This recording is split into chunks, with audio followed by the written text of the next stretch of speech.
আসসালামু আলাইকুম। যদি ভুল না করে থাকি তাহলে চাপলি কাবাব সম্ভবত পাকিস্তানের একটা রেসিপি। বাংলাদেশীদের যে কয়টা ভিডিও আমি অনলাইনে দেখেছি তার মধ্যে একটা জিনিস আমি সবসময় মিসিং দেখেছি। সেটা পাকিস্তানে ব্যবহার করে। আজকে সেই জিনিসটাই আমি আপনাদেরকে দেখাবো যেটা ব্যবহার করা হয় অথেন্টিক চাপলি কাবাব তৈরি করতে। চলুন তাহলে সরাসরি চাপলি কাবাব তৈরি করতে চলে যাই।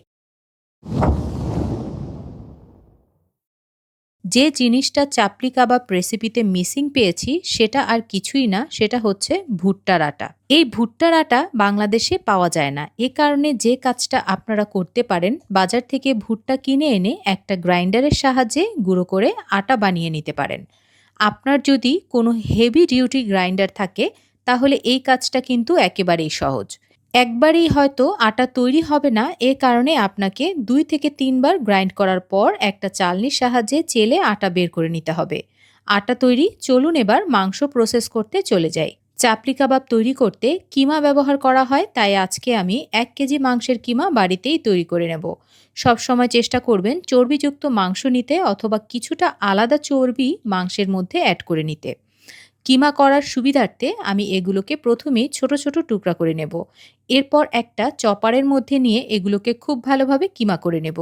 আরেকটা বিষয় আপনাদেরকে বলে দেই, চাপলি কাবাব তৈরি করতে খুব বেশি মিহি কিমা ব্যবহার করা হয়।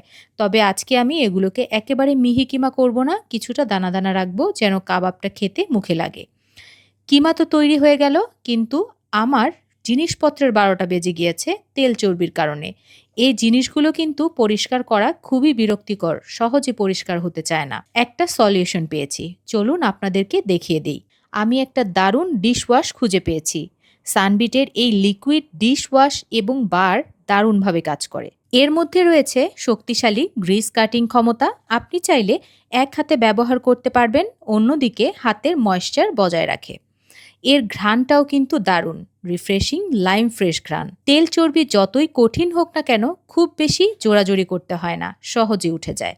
আর কোরবানিতে আমরা যে পরিমাণ বাসন কাসন মাজামাজি করি, বিরক্তি তো ধরেই যেতে পারে।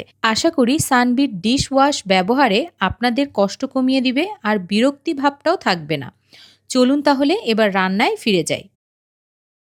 প্রথমেই কিমাগুলো একটা মিক্সিং বোলে নিয়ে আমি এর মধ্যে প্রায় ১ কাপের মতো পেঁয়াজ কুচি অ্যাড করব। এই পেঁয়াজ কুচিগুলো খুব মিহি করে কুচি করা এবং ১০ মিনিটের জন্য লবণ দিয়ে মাখিয়ে রেখেছিলাম, এরপর চিপে পানিগুলো বের করে নিয়েছি। সাথে যাবে ১ টেবিল চামচ আদা বাটা এবং ১ টেবিল চামচ রসুন বাটা। ঝালের জন্য ১ চা চামচ মরিচের গুঁড়া এবং ৪-৫টা কাঁচামরিচ কুচি খুব মিহি করে কুচি করা। ১ চা চামচের মতো গরম মশলার গুঁড়া, ১ চা চামচ কালো গোলমরিচের গুঁড়া। এখানে ১ টেবিল চামচ ধনিয়া গুঁড়া রয়েছে, যেগুলো ভেজে তারপর ভেঙে নিয়েছি, একেবারে মিহি গুঁড়া করে নেইনি। একইভাবে ১ টেবিল চামচ জিরা টেলে ভেঙে নিয়েছি। ২ চা চামচ টক দই অ্যাড করতে হবে।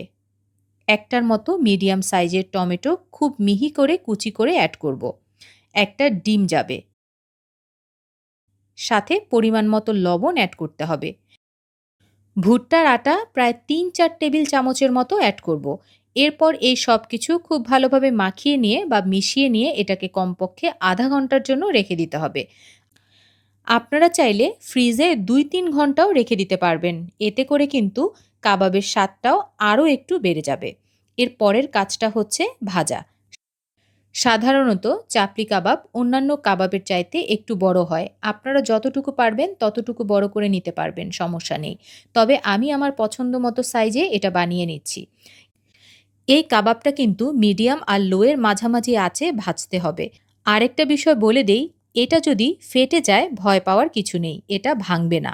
আর মোটামুটি ২ পাশ ভালোভাবে ভাজা হয়ে গেলে আপনারা চাইলে উপরে টমেটো দিয়ে পরিবেশন করতে পারবেন অথবা সালাদ দিয়েও পরিবেশন করতে পারবেন। আর পরোটা এবং লুচির সাথে খেতে বেশি ভালো লাগবে। দেখলেন তো কত সহজে দারুণ একটা কাবাব তৈরি হয়ে গেল। আশা করি আপনারাও বাড়িতে তৈরি করবেন এবং গরম গরম উপভোগ করবেন। তাহলে আজকের মতো বিদায় নিচ্ছি, আবারও ফিরবো নতুন কোনো রেসিপি নিয়ে। সেই পর্যন্ত ভালো থাকবেন, ধন্যবাদ।